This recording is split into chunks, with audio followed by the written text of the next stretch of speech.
Students are refusing to pay back their loans when payment pause ends. This is kind of a protest, if you will. The debt ceiling deal between President Biden and Speaker McCarthy says the pause, initially introduced as a temporary measure during the height of the COVID pandemic, that it was never meant to be forever, and that it will cease to be effective from 60 days after June 30th. Now the relief has been extended 8 times since being introduced. And let us not forget that the relief first started under President Trump, and it's been on hold all this time, and the earth is still on its axis, and the United States of America is still a hegemon. So I don't understand why they would stop the pause in the first place, especially in light of what's happening with the Supreme Court. Now, the average loan payment is just under about $350 a month, and the average borrower saved about $15,000 while loan payments were paused, and interest, which is vitally important, was set at 0, because that interest rate, even when borrowers are making their payments and making them on time, or even in some cases paying over the amount, they cannot keep up with the rate of interest. And so they can never get out of the hole. Besides pausing a loan, besides just doing away with it altogether, Jackson, in my opinion, not only should we cancel student debt, but we got to cancel the way that higher education is funded. In other words, we can cancel student debt, but unless we reconfigure the system itself, we will find ourselves right back in this situation. Your thoughts on this?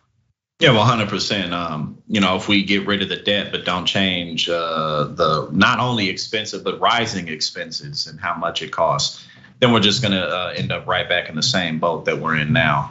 And a lot of the emphasis in college expenses goes to the facilities that are on campus and not the education. So a lot of the emphasis needs to be put back onto actually getting students prepared for the modern and future job market.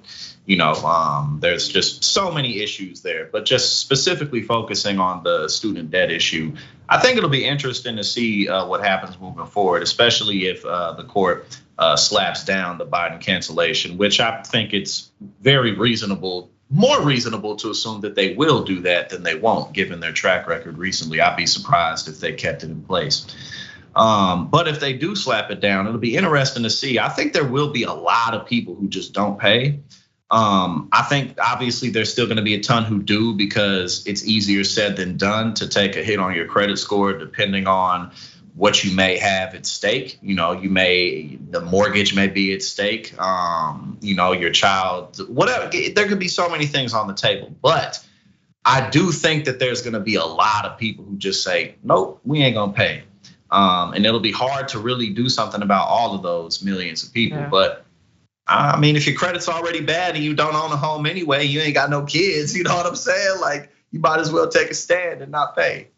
Well, there's definitely strength in numbers. I hate that it may come to people maybe taking a hit in their credit. I mean, the way that credit rating is measured is bogus in the first place. We did a whole explainer on that, and I encourage people to go back and look at that explainer. But people shouldn't have to take a hit. The way that student loan debt has been accumulated over the course, in this country, at least over the last 40 years, is not the way that it should be. There was once upon a time where college was either no cost or low cost, and that did not hurt anything. We need a new social contract in this country that extends in the way that we do K through 12. We need a pre-K through college model that says that together we will put money collectively in a pot and we will help people obtain that higher education degree, especially for public colleges and universities and historically Black colleges and universities. Let's take a look at what some folks are saying over there on Twitter, in the Twitter space.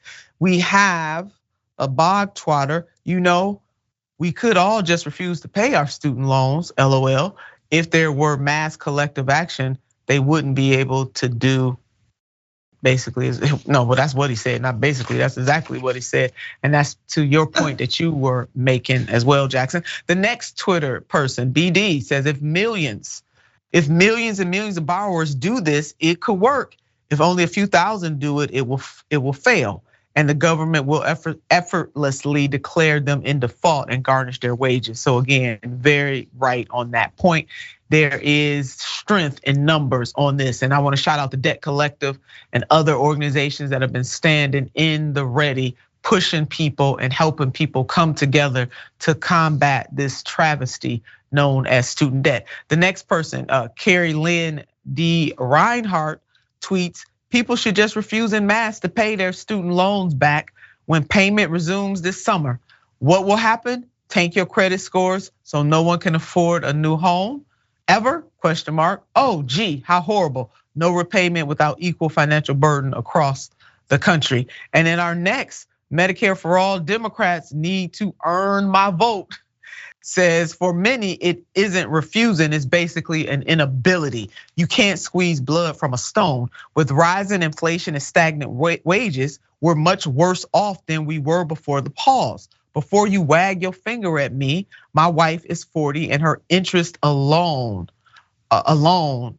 equals her loan amount. And this is real for many people in this country. It should not be that way. And in President Biden's statement on it, providing student loan debt relief to hardworking borrowers is necessary to help them recover from economic harms of the pandemic. That's why in our bipartisan budget agreement, I forgot to keep it in place. Really? And how much debt is there? Let's just put this up. Let's just put this up. How much debt is there? Student loan debt in the United States now totals over $1.8 trillion. And the student loan pause is scheduled to end again 60 days after June 30th. That will be on August the 29th. Well. We're gonna keep you posted on it, to all those brave souls. Shout out to the Debt Collective again, and the tweets that we read today are absolutely right. There's strength in numbers. Let's keep organizing and let's keep pushing.